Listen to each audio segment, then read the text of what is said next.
archiviste au centre historique de la résistance et de la déportation à Lyon. Merci à vous. Merci. Donc en effet, je suis documentaliste archiviste au CHRD à Lyon. Je pense que la plupart, peut-être d'entre vous, si vous êtes lyonnais, connaissent ce lieu. Ça se trouve au 14 avenue Berthelot. Enfin, je fais pas de pub, mais voilà, c'est au 14 avenue Berthelot. C'est un musée de la ville de Lyon. C'est un service de la ville de Lyon, au même titre que les archives municipales qui nous accueillent ce soir. On a donné comme titre à cette conférence Francs-maçons résistants Lyon 40-44. En fait, je vais parler des résistants francs-maçons, effectivement, mais également de la contre-résistance, c'est-à-dire de la persécution des francs-maçons, puisque pour moi ces deux aspects sont assez liés. Qu'est-ce que j'appelle franc-maçon résistant ? En fait, pour moi, c'est un franc-maçon qui est rentré en franc-maçonnerie avant la guerre. C'est-à-dire je vais pas appeler francs-maçons résistants des personnes qui sont rentrées en franc-maçonnerie après la guerre. Voilà, c'est une petite précision. J'évoquerai 4 parties. L'origine de ma recherche en premier, puisque je trouve que c'est toujours intéressant d'évoquer les origines d'une recherche, la méthodologie éventuellement employée. J'aime bien évoquer peut-être dans une deuxième partie les difficultés de travailler sur un sujet historique, et en particulier les difficultés pour travailler sur les francs-maçons. Je réfléchirai également dans une troisième partie sur la notion de franc-maçon résistant, la pertinence de ce concept, si l'on peut dire. J'évoquerai quelques francs-maçons résistants. J'ai pris des francs-maçons un petit peu connus à Lyon pour que ça vous dise quelque chose. Peut-être que certains d'entre vous, dans les photos que je présente ici, en ont reconnu. Pardon ? Van Steenberg, Alice Van Steenberg, tout à fait, qui est la jeune femme deuxième ligne au milieu. Au-dessus, pardon ? Au-dessus, il y a Napoléon Bulukian, en effet, qui est quand même une figure assez intéressante, franc-maçon résistant. Non, il n'y a pas Béraudier. En bas à droite, tout en bas à droite, son visage n'est pas très connu, mais c'est le docteur Jean Long, dont il y a un cours Jean Long dans le quartier de Montchat. Voilà, sinon... Pardon ? Il a été exécuté, en effet. Et en haut à gauche, il y a ce monsieur s'appelle Claudius Billon. Il y a un square Billon dans le 6e arrondissement de Lyon. Voilà. Voilà cette entrée en matière. En fait, l'origine de ma recherche, elle est un peu singulière. Je vais pas mal vous présenter des documents sur lesquels j'ai travaillé ou je travaille encore aujourd'hui. Parce que c'est mon travail en fait. Avant d'être historien, moi je suis surtout quelqu'un qui travaille sur les archives, et donc je vais vous présenter des choses sur lesquelles je travaille tous les jours, pour ainsi dire. Et l'origine de ma recherche sur les francs-maçons, elle part d'un travail sur un manuscrit lié à une personne qui s'appelle Henri Sautereau. Henri Sautereau était résistant, membre d'un mouvement lyonnais de résistance qu'on appelle le Coq Enchaîné. Et il a, comme c'est régulièrement le cas, il a été arrêté, déporté. Et dans ce journal, qui est un journal de déportation, en fait, il décrit depuis son arrestation tout son itinéraire de déportation. Donc il commence par parler de la prison Montluc où il a été emprisonné. Et en fait, je me suis rendu compte qu'il y avait plein de choses que je comprenais pas dans ce manuscrit, des expressions que je comprenais pas, par exemple une que je peux citer. Par exemple, il dit j'ai fait dans le camp de Compiègne la connaissance de quelques bons amis de chez nous. Et quand je regardais les bons amis en question, il y avait 2 personnes, il y avait Gaston Veil, André Veil-Faro. Je me disais, mais pourquoi il dit quelques bons amis de chez nous, puisque Gaston Veil, André Veil-Faro, ils n'étaient pas du tout de Lyon. Donc tout au long de son manuscrit, voilà, il y a des choses comme ça que je comprenais pas. Et à un moment, par la recherche, je me suis aperçu que toutes les personnes dont il parlait étaient des francs-maçons. Et c'est vrai que cette révélation, quelque part, a éclairé la compréhension de l'ensemble de ce carnet de déportés. Et donc là, par exemple, vous le voyez en gros, par exemple, il parle d'Élie Rochette, par contre, qui lui est de Lyon, qui a été déporté et qui est mort en camp de concentration.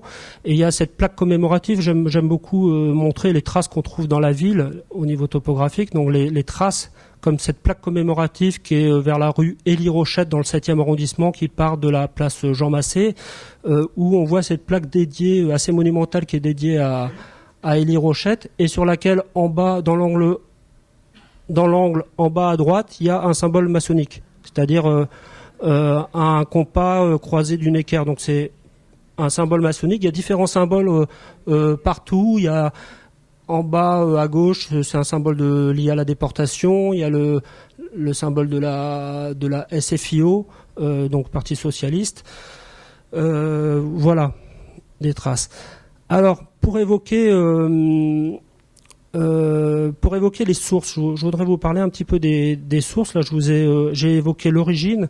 Alors, il y a deux champs qui se croisent pour moi dans ma recherche. Il y a d'une part la résistance et d'autre part la franc-maçonnerie. Au niveau de la résistance, j'ai beaucoup d'archives où je travaille au Centre d'histoire de la résistance, bien sûr, des archives privées, c'est-à-dire des anciens résistants ou déportés qui ont donné leur fonds d'archives. On trouve des choses aussi aux archives municipales. C'est pas là que je trouve le plus de choses. Il y a pas mal de choses aux archives départementales du Rhône. On trouve des choses aussi au service historique de la Défense, au château de Vincennes à Paris, où il y a les dossiers de résistants. On trouve des choses aux archives nationales.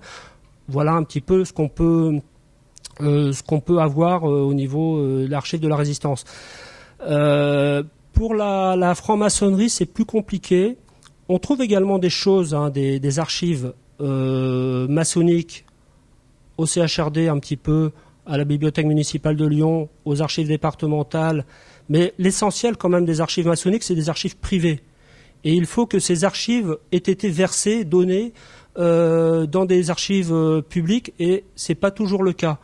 Donc il y en a qui ont été versés au musée Gadagne, par exemple.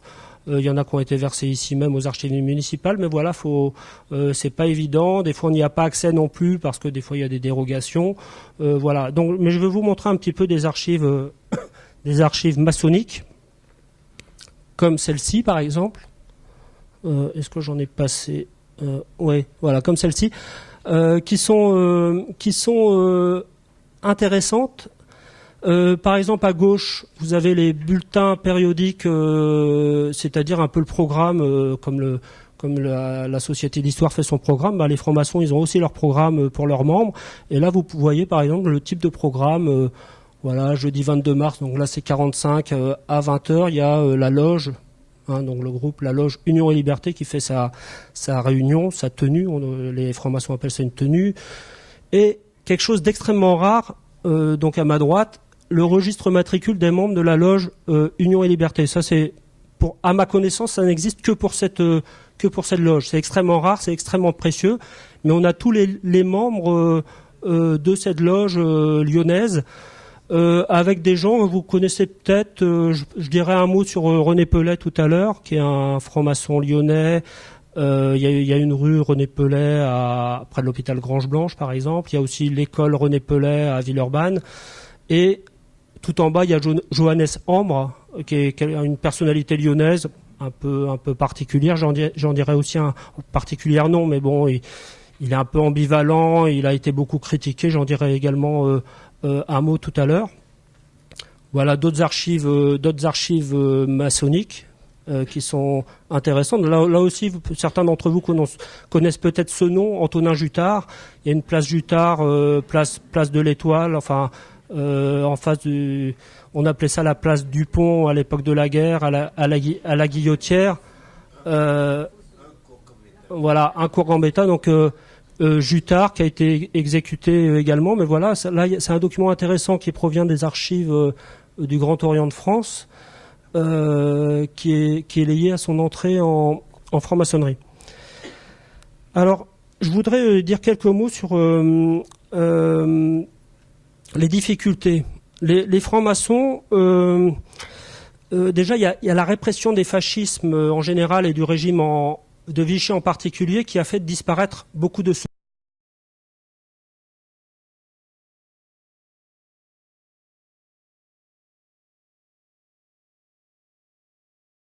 Ils ont détruit des sources, ce qui est bien pour la résistance, mais qui, pour l'historien, 70 ans après, est problématique puisque ça a réduit le possible des sources. Et ils ont détruit eux-mêmes des sources, c'est-à-dire que les francs-maçons ils sont persécutés assez vite et ils détruisent les sources. Et il y a des histoires comme ça. Il y en a un qui raconte, moi j'ai enterré, j'étais prof au lycée de la Martinière et j'ai enterré dans la cour des archives maçonniques. Bon, je me vois pas aujourd'hui aller prendre ma pelle et puis voilà, je sais pas si j'aurai les autorisations de l'école, etc. Le papier, ça se détecte pas avec des poêles à métaux, donc c'est pas évident à retrouver. Donc il y a plusieurs histoires comme ça sur des archives qui ont été enterrées, ou un autre qui dit j'ai enterré à tel endroit mes archives, et puis il y a quand il revient 5 ans après, il y a un bâtiment à l'endroit où il a enterré son trésor. Donc bon, c'est un peu voilà, il y a beaucoup d'archives comme ça qui ont disparu. Donc il reste des sources assez fragmentaires pour étudier la franc-maçonnerie. Par ailleurs, une autre difficulté, c'est que les francs-maçons, ils aiment beaucoup les abréviations.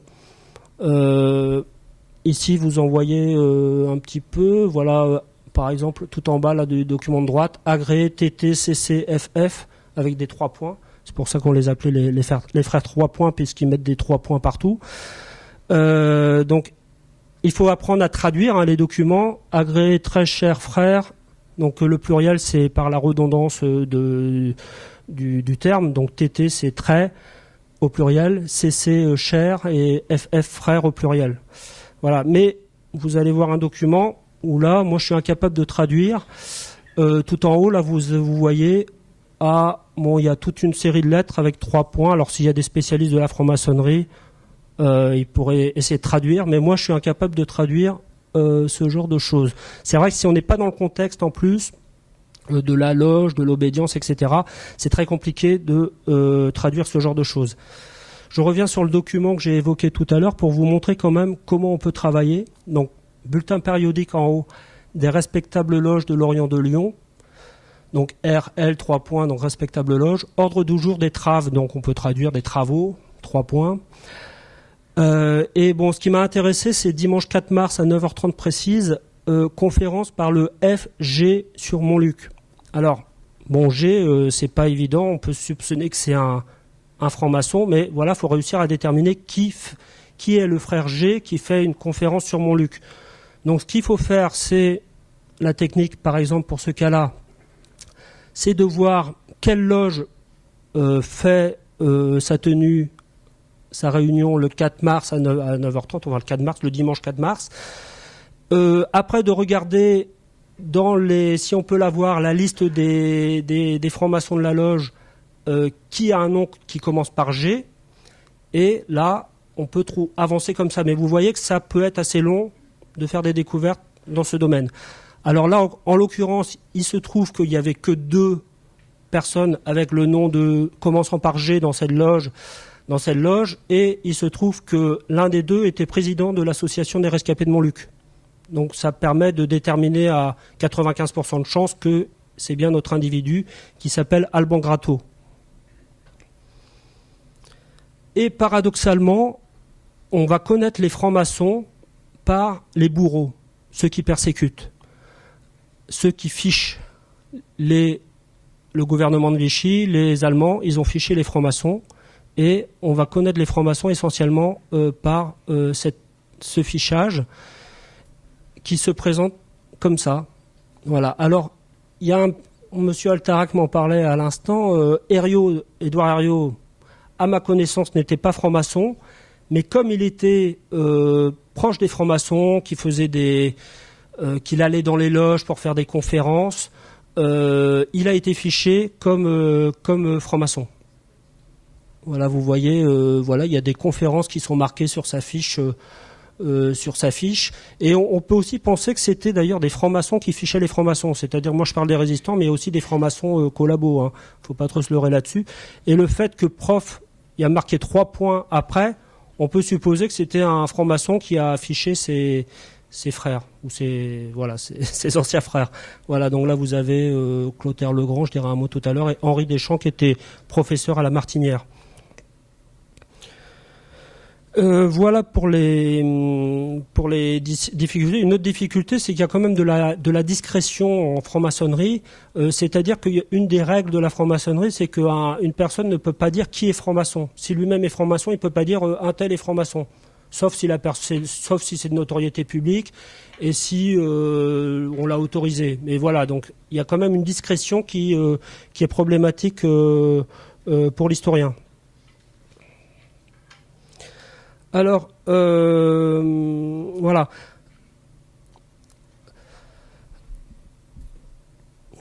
Voilà, je voudrais réfléchir un instant sur la notion de franc-maçon résistant. En fait, j'ai écrit un livre là-dessus, même 2 livres sur les francs-maçons résistants, mais en même temps, on doit s'interroger, est-ce que c'est pertinent ce concept, quelque part, de franc-maçon résistant? En effet, la question que je me pose, c'est est-ce que on doit réduire un individu à son appartenance maçonnique?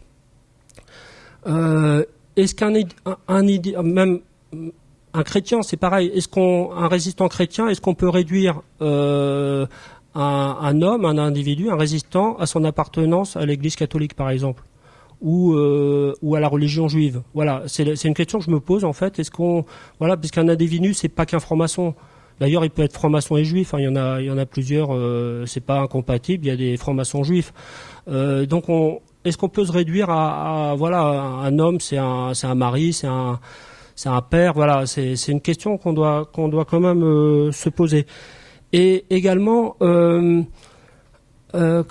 j'ai envie de dire que est-ce que le fait d'être franc-maçon, ça va nous faire rentrer en résistance? C'est pas évident. Pour moi, d'après ce que j'ai compris, d'après ce que j'ai vu, l'entrée en résistance est vraiment un choix individuel, personnel, intime. Et qu'on soit d'ailleurs franc-maçon, chrétien, juif, on est vraiment dans l'intime. C'est-à-dire que c'est un geste fort, surtout pour un résistant de 40. En 42, les données sont différentes.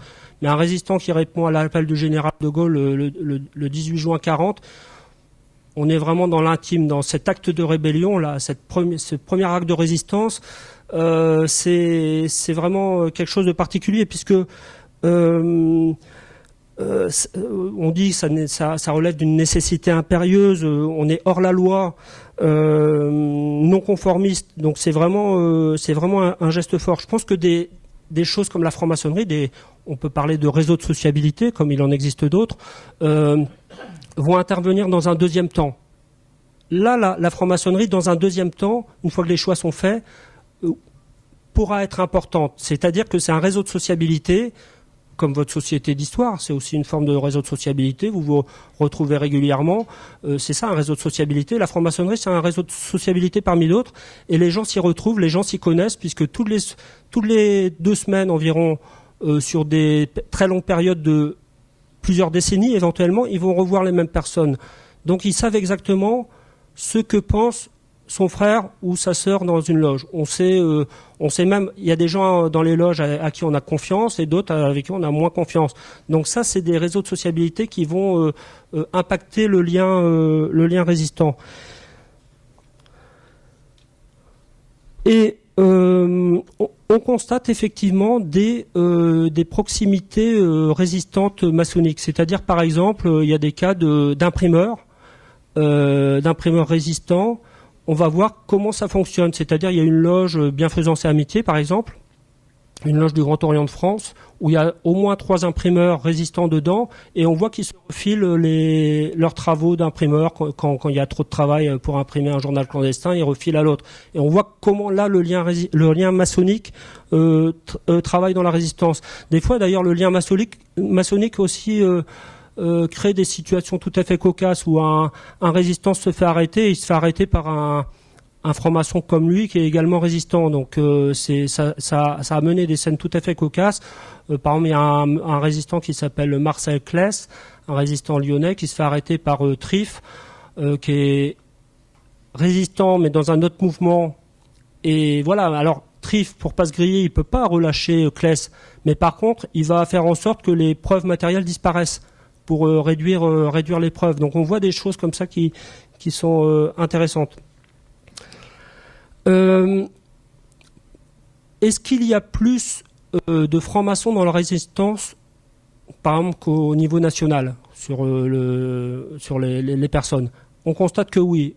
Pour mon analyse, il y a environ 20% des francs-maçons de Lyon qui rentrent en résistance. Ce qui est énorme. Là, il y a des statistiques, mais peut-être que la moyenne nationale, ça va être 1% des gens qui rentrent en résistance, mais les francs-maçons, c'est bien supérieur à la moyenne. Il y a plusieurs raisons qui expliquent cela. L'une des raisons, c'est qu'il y a une formation politique en loge.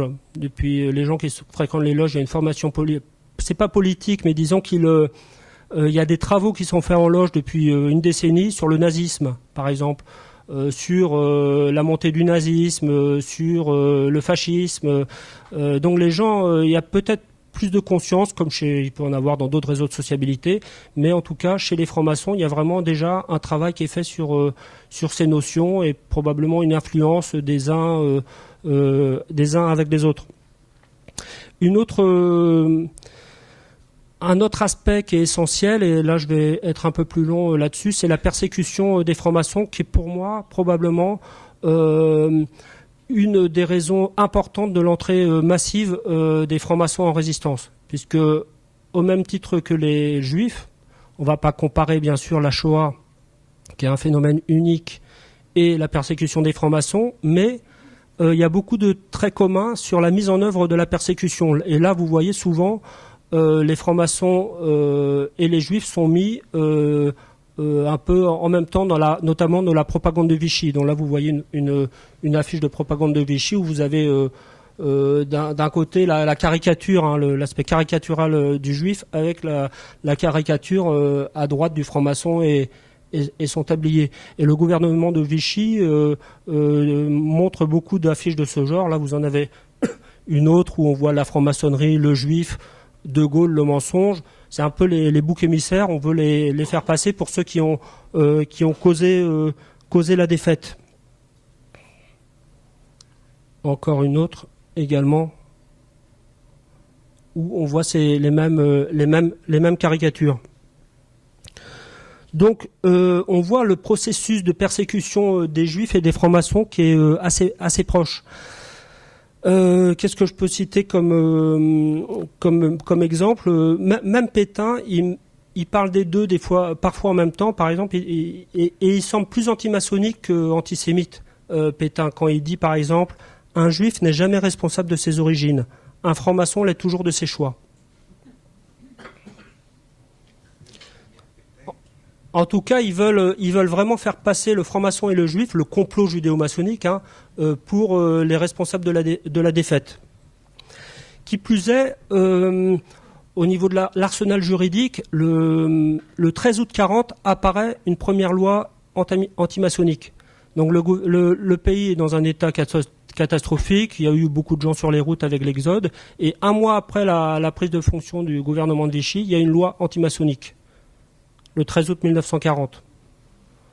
Et cette loi a quand même des répercussions importantes. Vous voyez un document ici de la ville de Lyon. Application de la loi du 13 août 40 sur les sociétés secrètes. Nul ne peut être fonctionnaire, agent de l'État, voilà, déclare sur l'honneur, soit n'avoir jamais appartenu à l'une des organisations. Donc c'est quand même, il y a quand même un aspect juridique qui est mis très vite en place. Il faut se déclarer comme franc-maçon, par exemple ici à la ville de Lyon, il faut déclarer, je sous-signe, déclare sous la foi du serment avoir fait partie comme, voilà, c'est un document qu'on peut trouver aux archives municipales. Ou quand on était instituteur, par exemple, on devait se déclarer comme instituteur, dire qu'on avait été franc-maçon, mais qu'on ne l'était plus. Paul Auget, par exemple, a dû le déclarer manuscritement le 26 septembre 40, et il a également dû à nouveau le déclarer le 28 juillet 41 sur un document cette fois tapuscrit. Et Paul Auget, lui, il a été licencié, c'est-à-dire il enseignait et il a été licencié, donc il a perdu tous ses moyens de subsistance. Donc l'entrée en résistance est aussi peut-être pour certains un moyen de survivre, parce que contrairement à ce qu'on pense, une partie des résistants étaient rémunérés. C'est forcément, j'ai envie de dire, parce que on peut pas être résistant si on ne travaille pas. Enfin, si on ne travaille plus, faut bien survivre, faut bien nourrir sa famille. Donc une partie des résistants ont des statuts, notamment dans le renseignement, où ils sont rémunérés, ils ont une solde de militaires. C'est pas le cas pour tous, mais une partie des résistants étaient indemnisés. Alors, voilà, c'est par exemple un franc-maçon lyonnais assez important, qui était un des cadres, si vous voulez, de la franc-maçonnerie. Voilà, il devait préparer, rassembler dans les temples maçonniques les objets maçonniques, et il a été arrêté. Et voilà, il a été condamné. Puis après, il rentrera également dans la résistance. Il s'appelle Félix Le Bossé. Vous allez voir un document. Le concernant, qui est une autre archive maçonnique, une carte d'identité maçonnique. Celle-là d'après-guerre, elle commence en 46, 47, 48. C'est pour montrer qu'il est à jour de sa cotisation. C'est très important en franc-maçonnerie d'être à jour de sa cotisation associative. Sinon, on peut être radié. Enfin, voilà. C'est le fonctionnement des associations. Voilà, liquidation des sociétés secrètes. Donc il y a un monsieur qui s'appelle Maître d'Amour, qui était avoué, enfin un aspect juridique. Il était chargé de mettre fin, de rassembler les biens de la franc-maçonnerie. Et voilà, donc il y a cet article. Là, on est vraiment encore dans le rouage administratif et juridique de la franc-maçonnerie. Plus tard, en 42, un autre aspect, c'est qu'il y a dans le temple maçonnique qui se trouve rue Garibaldi, à Lyon, il y a une exposition qui est faite. Rue Garibaldi, une exposition qui marche bien, mais qui est quand même une exposition anti-maçonnique, qui est relayée par un journal collabo de l'époque qui s'appelle Le Nouvelliste. Alors il y a un bâtiment que vous connaissez peut-être pas, qui est celui-ci, certains Lyonnais l'ont peut-être connu, il a été détruit après la guerre, mais vous voyez que les francs-maçons, ça montre aussi que les francs-maçons, ils se cachaient pas, ils n'avaient pas honte d'être francs-maçons. Il y avait ce bâtiment qui était rue Garibaldi, qui était couvert de symboles maçonniques. Là, on le voit pas trop, mais je vous montrerai sûrement une autre vue tout à l'heure. Mais en tout cas, au-dessus de la porte, il y a un symbole maçonnique, quoi. Donc il y avait pas de les francs-maçons ne se cachaient pas. C'est probablement la guerre qui a eu un grand impact sur la discrétion maçonnique et la persécution qui a fait que les francs-maçons, aujourd'hui, on dit qu'ils sont plus discrets que d'autres. Alors, ils étaient discrets aussi avant, mais peut-être que la guerre a eu aussi des répercussions sur cette discrétion. Alors...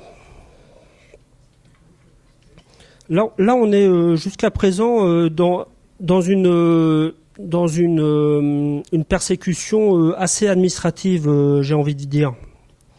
Mais à partir du moment où... alors attendez, je ne me trompe pas dans mes notes. Tac. Voilà. Le décret de discrimination où ils ont mis à l'index les juifs, les francs-maçons, les instituteurs laïcs. Monsieur Altarac, on posera les questions à la fin si vous voulez bien. Oui, mais ils étaient obligés d'être. Alors, en fait, voilà, il y a eu d'autres lois. Je vais abréger pour pas passer trop de temps. En fait, il y a toutes les archives maçonniques, notamment en 40-41, qui ont été rassemblées, qui ont été spoliées, qui ont été déplacées, notamment à Paris à la Bibliothèque nationale. Et toutes ces archives, notamment comme les registres matricules que je vous ai montrés tout à l'heure, ont servi à ficher les francs-maçons. Il y avait beaucoup de choses et le fichage a été fait comme ça à partir de la spoliation des biens maçonniques. Et là, je vous montre une photo, par exemple, du bureau du service des sociétés secrètes qui a été mis en place à la moitié de l'année 41. Voilà, où c'est du personnel administratif qui fiche les francs-maçons. C'est les fiches que je vous ai montrées tout à l'heure, qui sont mises dans des casiers en bois. Alors ces fiches existent encore, c'est intéressant. Elles ont fait un drôle de parcours. Elles ont été ramenées à Berlin à la fin de la guerre. Après, elles se sont retrouvées à Moscou et puis elles sont revenues en France. Je me rappelle plus, dans les années 80, il me semble. Et c'est sur ces fiches qu'on peut travailler aujourd'hui. Alors je vous montre une autre vue du temple. Vous voyez Garibaldi, hein, c'est tout à fait étonnant au niveau du bâtiment. Hein. Et en 1942, ce bâtiment, il a été exploité pour faire la maison du prisonnier. Il faut voir un peu le processus choisi, c'est-à-dire que c'est fait en grande pompe, la maison du prisonnier, on récupère le temple maçonnique, et il y a un côté, il y a la volonté de faire un côté social un petit peu, pour amadouer les gens, c'est-à-dire, vous voyez, avec les méchants maçons, on fait le bâtiment des méchants francs-maçons, on fait un lieu social sur la maison du prisonnier. Donc il y a vraiment une volonté de jeter l'opprobre sur les francs-maçons. Mais malgré tout, ça marche pas très bien. La presse relaie également les gens qui sont les francs-maçons, à partir d'un certain grade, disons, et ça a un effet un peu inverse à ce qui est escompté, c'est-à-dire qu'on se rend compte que son boulanger ou son professeur est franc-maçon, et finalement, ça, au lieu d'avoir une vision négative sur les francs-maçons, ça a plutôt une position au niveau de l'opinion, ça a plutôt un aspect positif. Voilà, alors ça c'est intéressant puisque c'est une vue qui est inconnue en fait, qui est à l'intérieur du temple maçonnique et qui provient de la ville lyonnaise justement, cette revue lyonnaise. Alors jusqu'ici on était dans une persécution assez administrative. Je vais maintenant développer un petit peu la persécution beaucoup plus violente, beaucoup plus active. Jusqu'à novembre 42. On est en zone libre à Lyon, après une première occupation des Allemands à l'été 1940. En novembre 42, les Allemands reviennent et la Gestapo, notamment, s'installe. Et là, je voudrais juste évoquer ce petit garçon là que j'ai connu. J'ai connu le petit, mais pas le monsieur. Le petit garçon s'appelle Gerhard. Il est venu me voir il y a quelques années au musée. Il est décédé aujourd'hui, l'année dernière. Et Gerhard est venu me voir puisqu'il faisait des recherches sur son papa, qui est ici sur la photo, son papa travaillait plutôt au niveau administratif, et son papa était également SS à Lyon, basé à Lyon.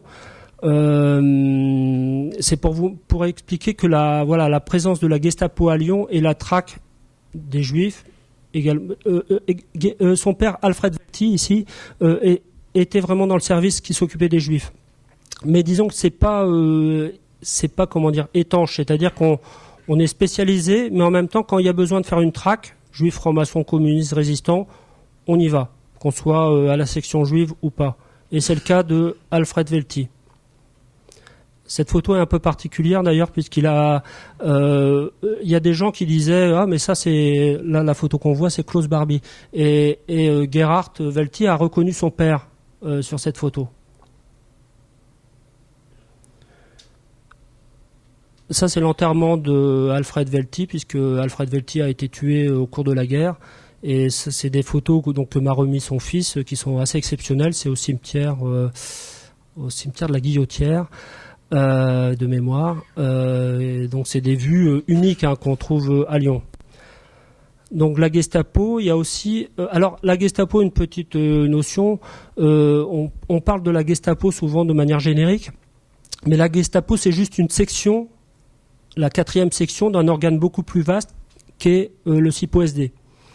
Et souvent on parle que de la Gestapo, mais la Gestapo c'est vraiment une section en fait, faut le savoir. Et il y a notamment la section 6 également, où il y a ce monsieur là qui est un peu détendu, qui était un Allemand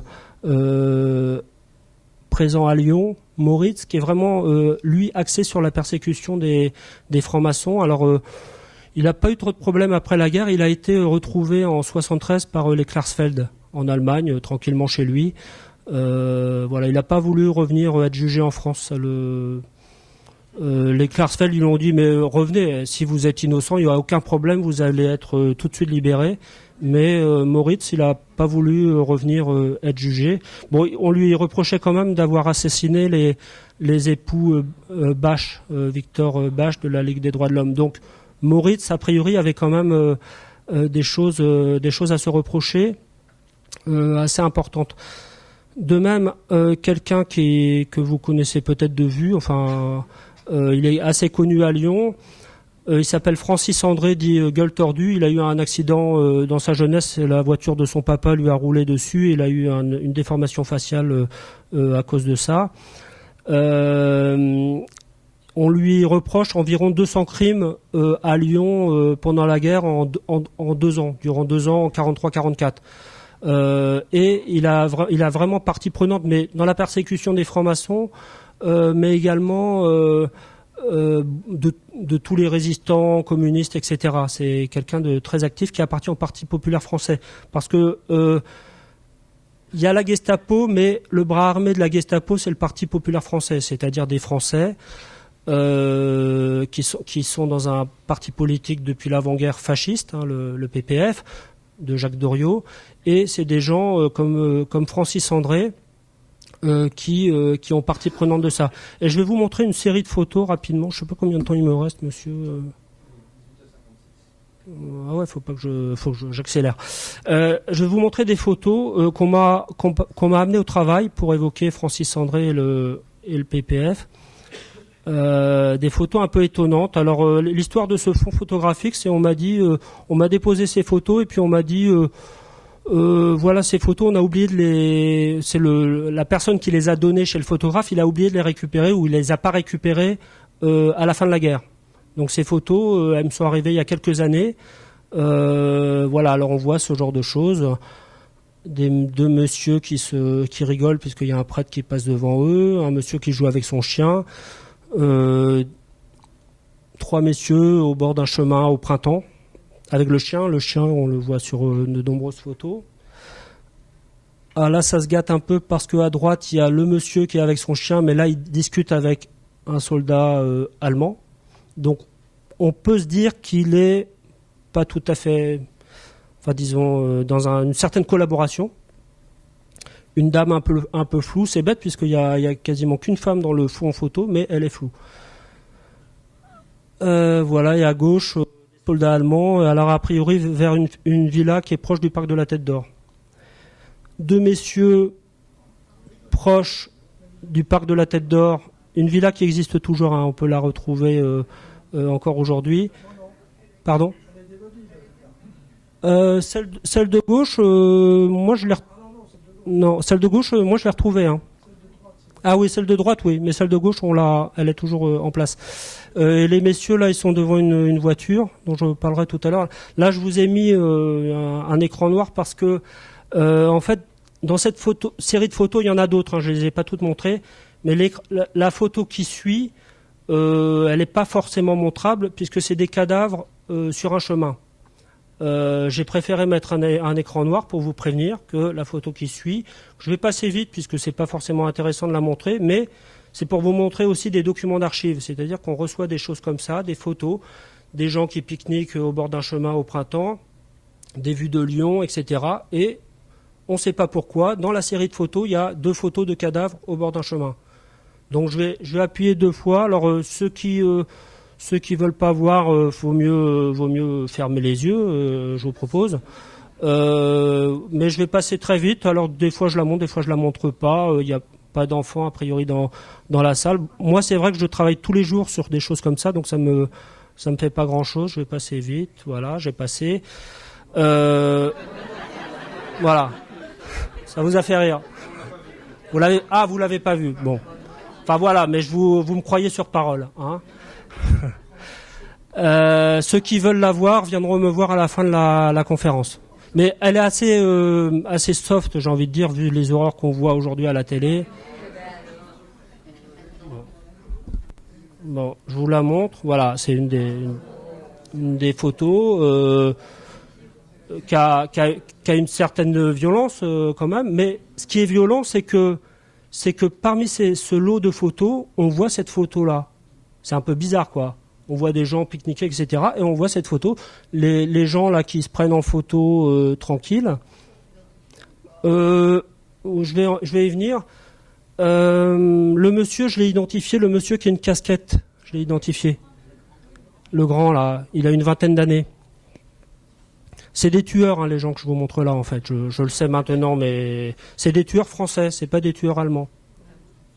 Ce monsieur, voilà. En fait, par le croisement des dossiers d'archives, j'ai un fond photo et on peut consulter par exemple les photos judiciaires. Et ce fond à gauche, là, c'est des photos judiciaires où on a retrouvé ce type. Alors, c'est un peu difficile peut-être là à repérer. Je l'ai fait expertiser par un policier avec qui je travaille régulièrement. On sait que c'est la même personne. Il y a notamment un bouton sous la lèvre gauche qui permet de dire voilà, c'est bien la même personne. Voilà, ce jeune homme a 20 ans. Également, même procédé, le monsieur qui est à gauche, là, il est assez reconnaissable au niveau de l'implantation des cheveux. En plus, il est habillé de la même manière, parce qu'à l'époque, on n'a pas beaucoup de tenues à se mettre, donc il est habillé de la même manière, sa chemise, sa veste, c'est la même. Donc on sait qui sont ces gens. En fait, c'est des gens qui appartiennent au Parti populaire français, qui sont des tueurs de ce groupe. La villa dont je vous parlais tout à l'heure, avec la voiture, alors là en fait c'est une fausse piste, enfin où je me suis fait avoir en fait dans ma recherche, c'est-à-dire que je cherchais le rapport de cette villa avec la gare, mais j'en ai trouvé aucun. C'est que le rapport qui était intéressant, c'est ce qui se trouve derrière le photographe. Là, il y a un lieu lié à la Gestapo. Vous voyez ce que je veux dire? C'est pas devant qu'il faut regarder, c'est pas derrière les gens qu'il faut regarder, c'est derrière le photographe. Là, il y a un lieu lié à la Gestapo qui explique que ces gens sont là. Et cette villa, c'est une photo plus tardive, une photo plus tardive qu'on a retrouvée. Mais ce qui est intéressant, c'est ce que je vous montre à droite, la plaque d'immatriculation. Ça, c'est un peu de la chance, en fait, dans la recherche. Ça arrive parfois. Je travaillais sur le procès de Francis André et je trouve une femme qui dit Francis André m'a tout volé, m'a tout pillé. Son mari a été déporté et mort en Allemagne. Et il m'a également volé ma Citroën immatriculée 2376 PG1. Donc ça, c'est un coup de bol dans la recherche. C'est-à-dire que là, on m'envoie un fond photo où il y a cette voiture. Et dans un fond, en faisant une recherche sur Francis André, j'avais inconsciemment cette plaque en tête. Et je retrouve cette voiture évoquée, qui est devenue la voiture de Francis André, en fait, pendant la guerre. Et ça permet plusieurs choses. Ça permet de dater l'ensemble des photos, parce que je sais que la voiture a été dérobée le 6 janvier 1944. Après, je peux regarder la végétation. Je sais que si je suis au printemps, si je suis en hiver.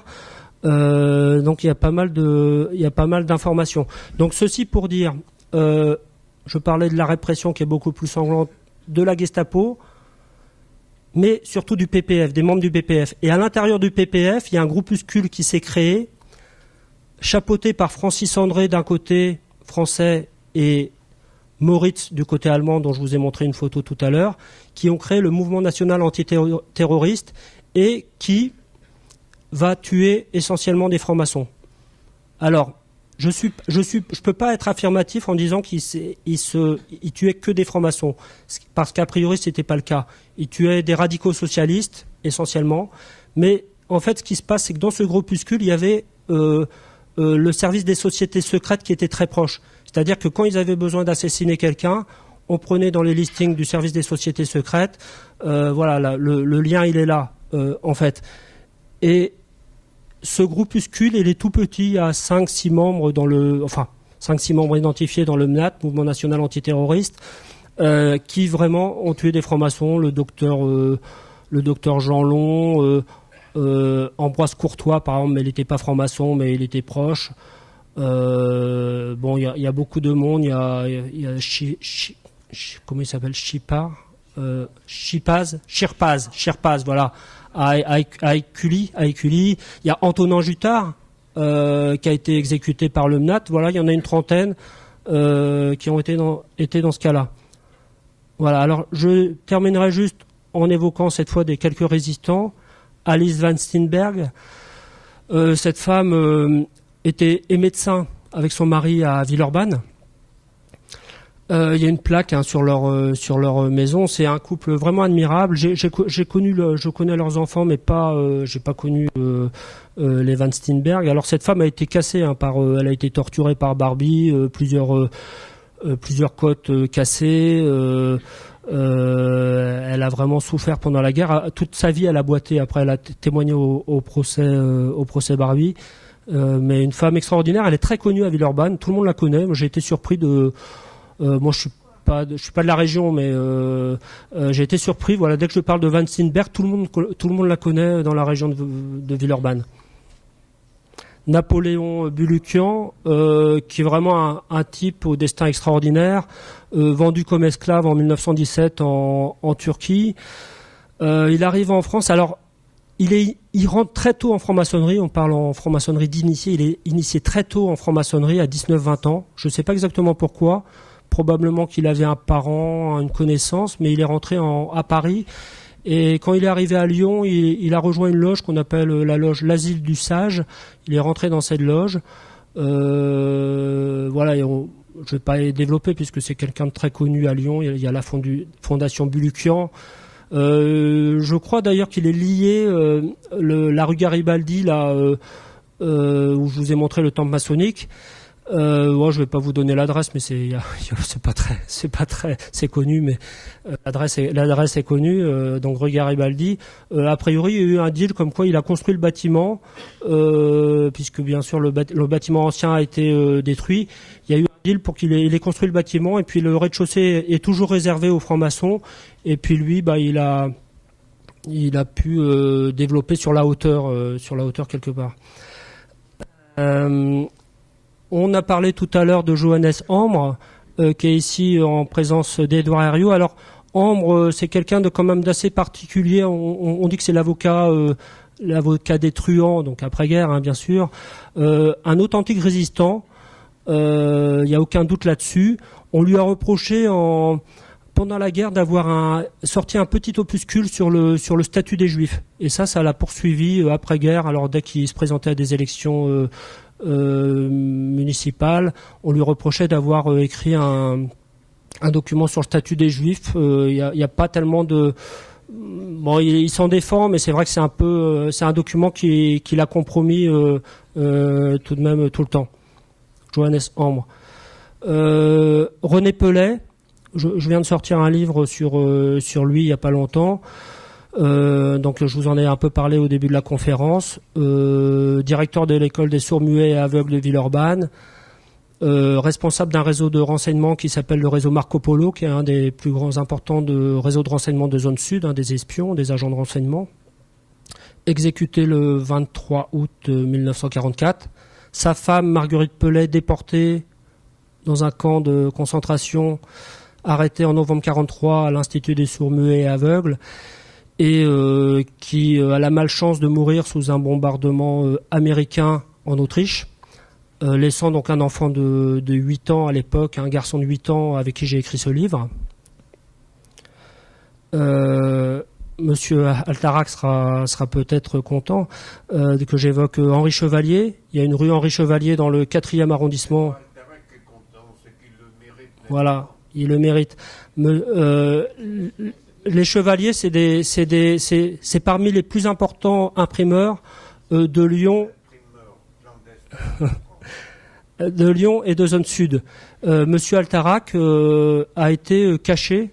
C'est un enfant caché d'Henri Chevalier, de Joseph Chevalier. Donc Monsieur Altarac qui est ici.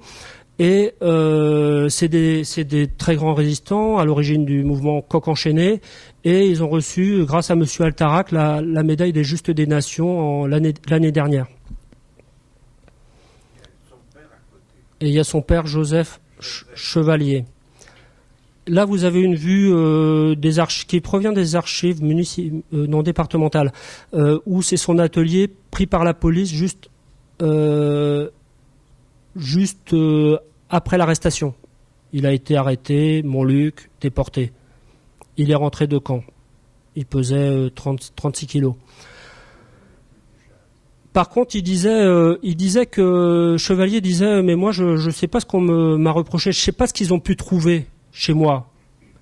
Et en fait, ce qui s'est passé, c'est qu'il y a quand même ce genre de choses qui a été trouvé. C'est-à-dire, on appelle ça un chemin de fer dans le domaine de l'imprimerie. Il y a quand même le modèle du coq enchaîné qui a été retrouvé chez lui. Ça, il le savait pas.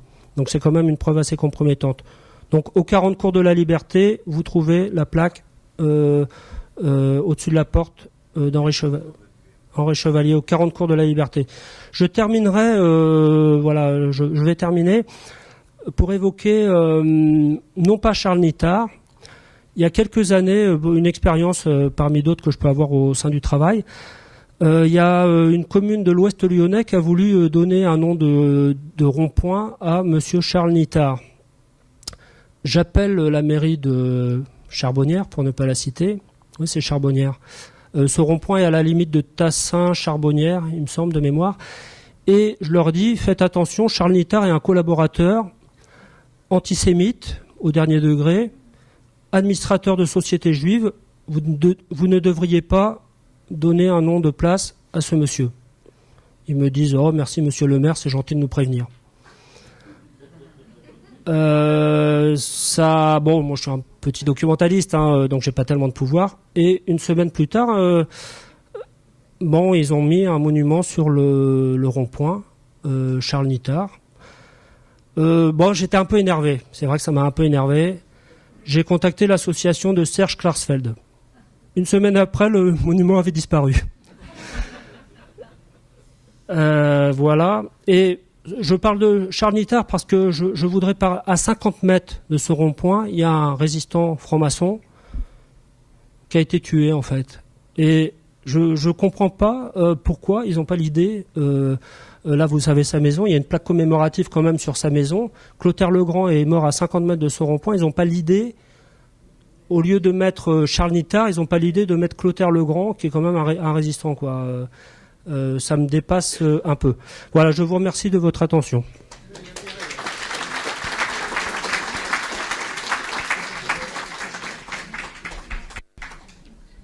Merci infiniment. C'est évidemment très émouvant à la fois Peut-être que ce qui n'est pas le plus émouvant pour moi, c'est pas les vues de cadavres, c'est de voir ces gens vivants dont on sait que ce sont des tueurs et d'autres que ce sont des héros. Alors, y a-t-il des questions ? Moi, j'ai simplement une précision à apporter. Ce que vous appelez la loge Garibaldi, c'est la loge du parfait silence. Avec la rue qui était au coin, qui était la rue du Parfait Silence, qui est devenue la rue Laurent Vibert. J'ai habité longtemps à côté, oui. Donc très bien. Effectivement, le Parfait Silence, c'est une rue qui s'appelait le Parfait Silence. Les notions maçonniques sont effacées, et là, aujourd'hui, elle s'appelle la rue Laurent Vibert. Tout à fait. Et le Parfait Silence est une des loges historiques de Lyon. C'est une loge qui appartient au Grand Orient de France, qui est une obédience, une obédience étant une fédération de loges, mais au Grand Orient de France à Lyon, il y a la loge Le Parfait Silence, il y a la loge L'Asile du Sage que j'ai évoqué, il y a la loge Union et Liberté, et puis beaucoup d'autres. Voilà. Donc, madame a dévoilé l'adresse du Grand Orient de France, qui est rue Garibaldi, à l'angle de la rue Laurent Vibert, pour ceux qui ne le savent pas.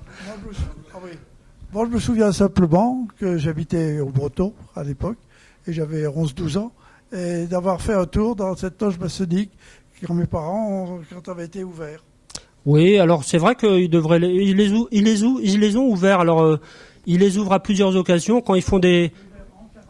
D'accord, en 40. D'accord. Vous faites plus jeune que ça, monsieur. C'est pour ça que je vous. C'est que lors de journée du patrimoine, ça peut arriver que ce soit ouvert. Sinon, il y a ce que les francs-maçons appellent des tenues blanches, où on peut aller suivre des conférences à l'intérieur des temples maçonniques. Ah, il y a aussi une obédience Cours Tolstoï, effectivement.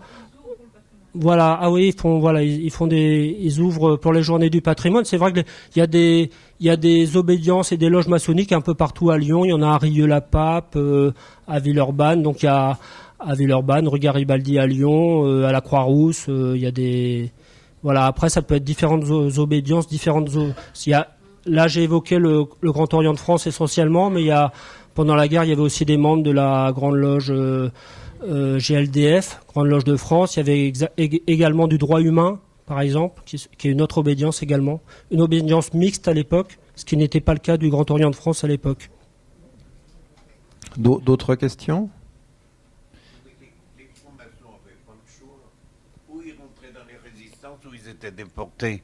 C'était évident, puisqu'ils faisaient partie de ceux qui étaient mis à l'écart de la société. Oui, vous avez... Comme les juifs, les francs-maçons, les homosexuels, les gitans et les... Oui, alors effectivement, c'est ce que j'ai dit, c'est qu'il y a beaucoup de francs-maçons qui rentrent en résistance parce qu'ils sont persécutés, mais en même temps, il y a plus de la moitié des francs-maçons qui rentrent pas en résistance, qui font le dos rond et qui attendent la fin de la guerre. Et il y en a aussi, j'ai vu des courriers là-dessus, certains qui renient la franc-maçonnerie, c'est-à-dire qui disent, qui écrivent et qui disent, bon, moi j'ai été franc-maçon, mais vous savez, ça fait 5 ans que j'y vais plus. Il y a des courriers comme ça dans les archives. Chacun fait comme il peut. Après, il y a aussi dans les francs-maçons, il y a quand même il y a des jeunes, mais il y a aussi des gens âgés. Alors on voit bien sûr qu'on peut pas rentrer en résistant enfin on peut, mais à 70 ans, c'est moins facile d'être résistant que quand on a 20, 25 ans ou 30 ans, je suppose.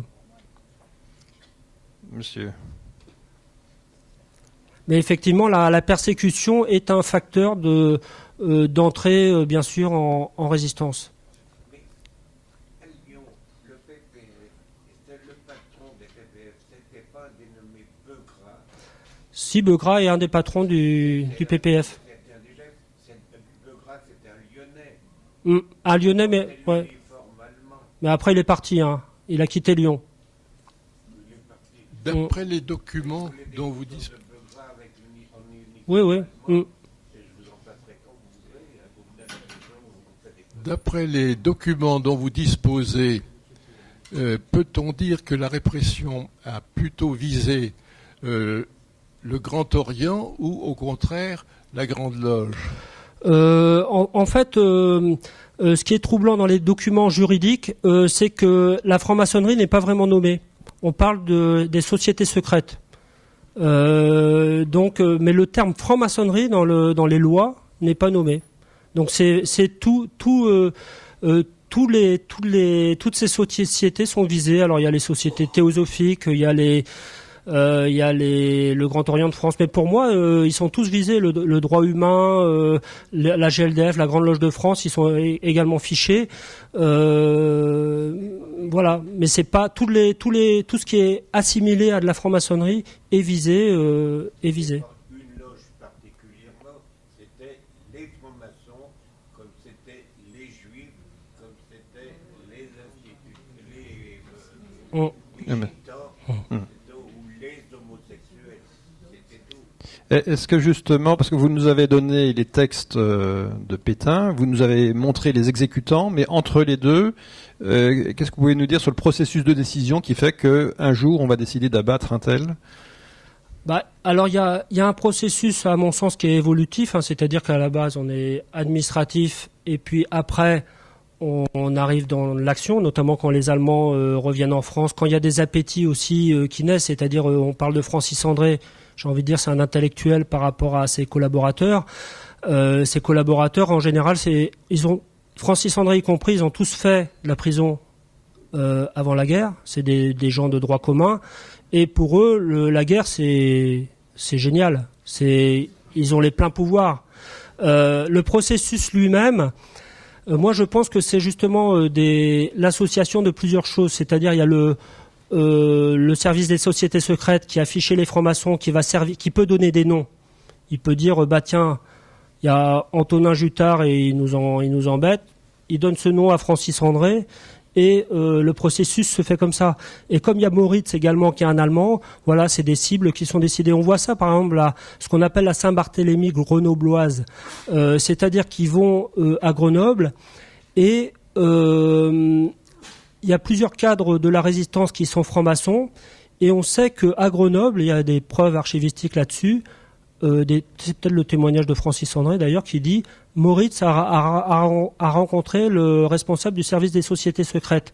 Ce dernier a donné des noms à Moritz et Francis André, qui est le bras armé, prend les noms et va exécuter les personnes. Le processus, il se fait de cette manière. Merci. D'autres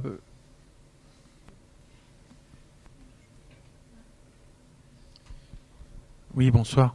La place de la politique dans tout ça, elle est où? Parce que finalement, Pétain, est-ce qu'il voulait pas se débarrasser un petit peu de... Il y avait peut-être vraisemblablement beaucoup de francs-maçons qui étaient aussi en politique. Est-ce qu'il voulait pas aussi se débarrasser de certains? Et autre question, vous parlez pas des tziganes, et pourtant ils étaient aussi les... Mathématiques, on pourrait parler des tziganes, effectivement des homosexuels, des juifs qui étaient des personnes persécutées, bien sûr. Mais bon, là, c'est une conférence sur les francs-maçons. Et pour ce qui est de votre question, effectivement, donc avant le gouvernement dans l'entre-deux-guerres, il y a la Troisième République. Il y a beaucoup de parlementaires, notamment ou d'hommes politiques, qui sont francs-maçons. Il y a beaucoup, vous savez, quand on vote les pleins pouvoirs pour Pétain, il y a beaucoup de francs-maçons qui s'y opposent, qui votent contre. C'est aussi effectivement une manière d'évacuer les personnes influentes. Il y a plusieurs hommes politiques à Lyon qui étaient francs-maçons, qui perdent leur poste de députés, qui sont exécutés. D'ailleurs, oui, je cherchais sur la première image de ma... Ah zut, il faut que je passe l'image du... Vous la verrez pas. Voilà. Je voulais juste reprendre au début. Il y a un monsieur, oui, je viens de retrouver son nom. C'est un homme politique député qui est complètement inconnu aujourd'hui. Bon, j'ai beaucoup de diapos. Hein. Ouais. Voilà, c'est le monsieur qui est à deuxième ligne, complètement à droite. Il s'appelle Georges Fouillant. Donc c'était de la commune de Régny dans la Loire. Il était député de mémoire et maire de Régny. Et voilà, il a été exécuté par le MNAT. C'est-à-dire, il y a, j'ai envie de dire, il y a un côté politique effectivement qui se passe tout en haut au niveau de Pétain sur les francs-maçons. Et puis après, sur le terrain, il y a aussi un niveau politique quelque part où on élimine les gens considérés comme les ennemis. Et par contre, dans ces tueurs dont je vous parlais, le MNAT et puis plus généralement le PPF, dans le PPF, il y a des gens qui ont vraiment une idéologie, c'est-à-dire qui sont vraiment politisés, qui y croient, comme Francis André, et il y a des truands. Et ces deux types de personnes se côtoient, c'est-à-dire il y a vraiment des truands qui n'ont rien à faire de la politique. Pour eux, la guerre, c'est une certaine jouissance des pleins pouvoirs de faire ce qu'ils veulent, d'avoir un port d'armes, d'avoir des voitures, d'avoir de l'argent, etc. Puisqu'il y a beaucoup d'argent, ils volent tout ce qu'ils peuvent aux juifs et aux francs-maçons et aux autres. Et il y a effectivement certains qui ont une dimension politique, mais je suis pas sûr que ce soit la majorité. Mais il y a des idéologues et puis des gens qui sont plus des bandits. Voilà. Mais là, j'ai pas trop parlé des miliciens, puisqu'à mon sens, à Lyon, pour la persécution des francs-maçons, le PPF est plus actif que la milice. C'est quand même la milice qui faisait des rats. Oui, mais là, je vous parle ouais, c'est un autre sujet, oui. Mais non, mais au point de vue exécution. Oui, bah la milice... Un PPF, que ce soit un milicien, on ne demandait pas pourquoi il l'a tiré. C'est vrai, il l'a tué, Vous avez parlé de Louis Schirpaz Serbat. Et vous oubliez de dire une chose, c'est qu'il a été assassiné quelques jours après le meurtre, après l'assassinat d'Émile Henriot. Donc, il habitait dans sa villa à Écully, et un soir, 2 ou 3 personnes sont venues, on n'a jamais su qui c'était exactement, ça devait être des sbires d'un de ses mouvements, et il a été assassiné. Donc, c'est à la suite de l'assassinat d'Émile Henriot, qui était un des meneurs, enfin, qui avait des émissions très connues pendant l'occupation. C'est à ce moment-là que Louis Schirpaz Serbat a été assassiné. Donc quand vous entrez entre Écully et Champagne, vers la maison de la rencontre, vous avez son monument. Tout à fait. Voilà. Merci Maintenant, pour votre remarque. Pour Alice Joly Van Steenberg, ses parents étaient enseignants. Ils ont reçu Jean Moulin à Villeurbanne. Et elle, avant la Résistance, ça a été le seul médecin sur Villeurbanne, sur les gratte-ciel, puisque tous les hommes, les médecins étaient mobilisés. Donc Alice Joly Van Steenberg a été à un moment le seul médecin sur Villeurbanne. L'on peut ajouter que ce médecin était médecin accoucheur, sage-femme si vous préférez. Oui, je disais, ce médecin était médecin accoucheur et elle a accouché de très nombreuses femmes juives. Oui, elles étaient suspectées également de cacher des juifs, les Van Steenberg. Il y aurait beaucoup de choses. On pourrait écrire un livre sur ce couple et sur Alice en particulier. Et notamment, il raconte que pour faire que les jeunes puissent échapper au STO, ils avaient une radio des poumons et ils se sont servis 100 fois de la même radio des poumons pour pouvoir faire échapper les jeunes au STO. Donc mais c'était d'authentiques. Le couple, ce sont d'authentiques résistants, c'est des gens incroyables, des gens incroyables. Alors on dit également que c'est Alice Van Steenberg, mais ça je sais pas si c'est de la légende ou pas.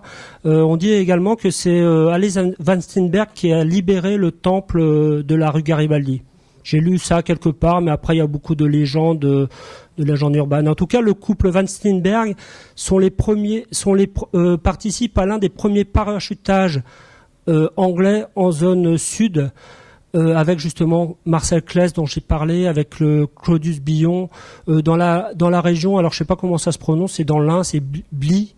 B-L-Y-E-S, Bliss, voilà, Bly, voilà, c'est l'un des premiers parachutages de zone sud, il me semble, c'est en avril 42, et André Van Steenberg participe à ça. C'est-à-dire, c'est vraiment des résistants de la première heure, et c'est des gens assez incroyables. Bien, s'il n'y a pas d'autres questions, je vous propose de terminer justement sur ce témoignage positif, et un grand merci pour votre préparation.